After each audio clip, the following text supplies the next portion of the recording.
Last time I spoke to you, I was super excited. We were going to go out last weekend and try and find the Tampa, which is a wreck that we've been looking for years and years and years. This time, we think our research is spot on. We think we know where it is. It's just a case of getting out there and diving it. We had the boat booked. We had Chris Lowe from Atlantic Divers in Newquay in North Cornwall. We had a really good team of divers. We had all the supporting stuff like the accommodation, everything, all was sorted. So it was looking really good. As of Monday last week, the weather forecast was looking fine as well. So we were really convinced that this was going to be our time. Unfortunately, what happened is what often happens with this kind of diving. By Tuesday, the weather forecast was starting to turn and it became really clear that Saturday wasn't going to happen. However, we were still hanging on in there for Sunday and that looked as though it was going to be okay all the way through the week until on Friday morning, the weather forecast got worse and very reluctantly, the skipper made the call and said, look, sorry guys, we can't go out there. The weather's just not up to it. So really sad, but you know what? The important thing with this is you've got to be safe. Now, I put something online and a few people said to me, why does wind cancel diving? How does that, have anything to do with anything? Well, the reality is it's not the wind per se, it's what the wind means. So when you get wind, inevitably the sea picks up. And when you get rough seas, then we simply, the travelling out there becomes a pain. And obviously the travelling back as well. And when you consider this is probably going to be a 2 or 3 hour transit to get out there, probably the most important thing though is getting divers out of the water. More or less you can get in the water even in rough seas, but getting out is the real problem. You think about it, you've been underwater for 2 or 3 hours, you're wearing a ton of gear, and you've then got a boat that's moving around all over the place. You've got to get yourself onto the lift. You've got to get up on the lift and then you've got to get back to wherever you are sitting. So no matter how good you are in terms of having people to help you and all those kind of things, if the sea state is too big and the boat's moving too much, that is simply unsafe to do that. The other aspect, well, 2 other aspects to consider really. The first is that if the skipper and the crew need to get somebody on board who is unconscious, for instance, a diver's had an incident, it becomes really, really difficult for them to do it if there's the strong seas, probably even impossible, really. There's also the issue with bailout gas. So our system, and our system involves gas going over. So we have a whole load of bailout cylinders on board the boat.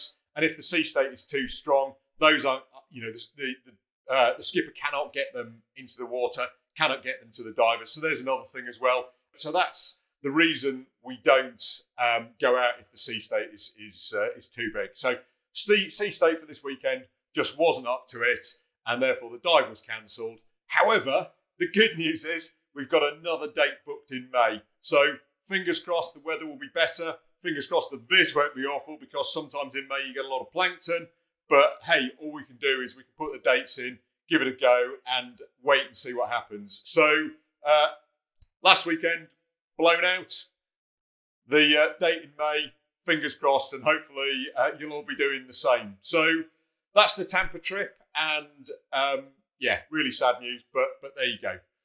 So what else have I got to tell you about? Well, the first thing is, since I last spoke to you, I've released 2 more videos. Hopefully you've had a chance to see my one about the glass wreck, i.e. the Charwood.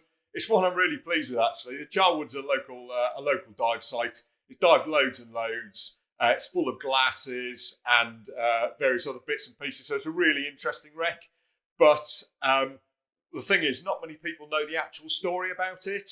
So if you've not watched that video, I'd really encourage you to go and have a look at it. I really like it. I think it's one that I'm pleased with. Some that I'm kind of like, that one's okay, but this one I really like. So I've done that. And the other thing is I've done my unboxing video. So I've unboxed one of these beautiful little Orcatorches. So and I've done a video about that. It's a product I'm really pleased to endorse, because the green one I showed you there was bought for me at Christmas by my wife. So it's a piece of kit that I personally own. So really happy to endorse it. And also with that Orcatorch, Two things. First thing is there's a link, and it's down there where you can click on it. You can get £20 off one of them. The second thing is that I've created a deep diving group on Facebook.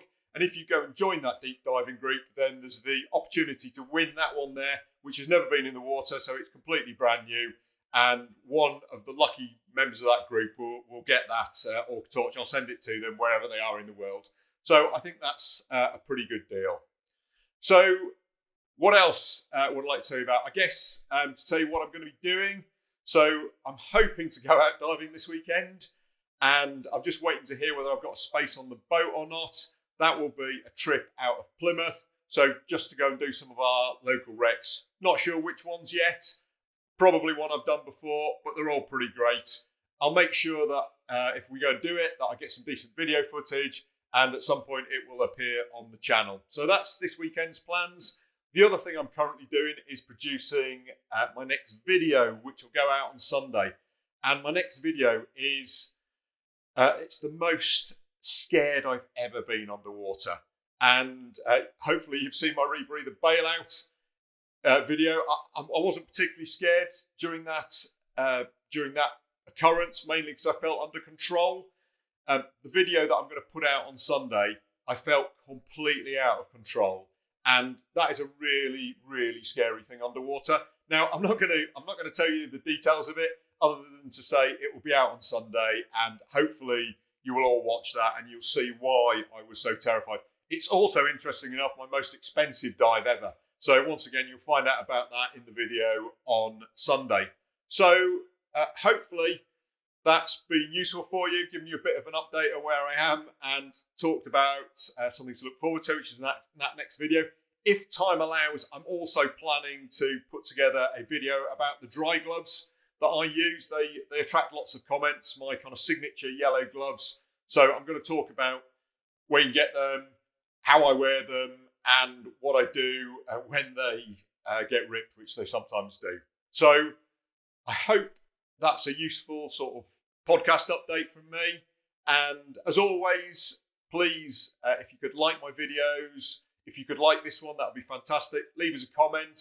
If there's something you'd like me to talk about on the next one of these, I will do that. And I've got all the comments from last time. I am going to queue those up. Someone suggested maybe doing an Ask Me Anything video, so I may well see if I can get the opportunity to do that as well. But yeah, stick anything in the comments you want me to talk about. And as always, thank you very much for your time, and I'll see you on the next one.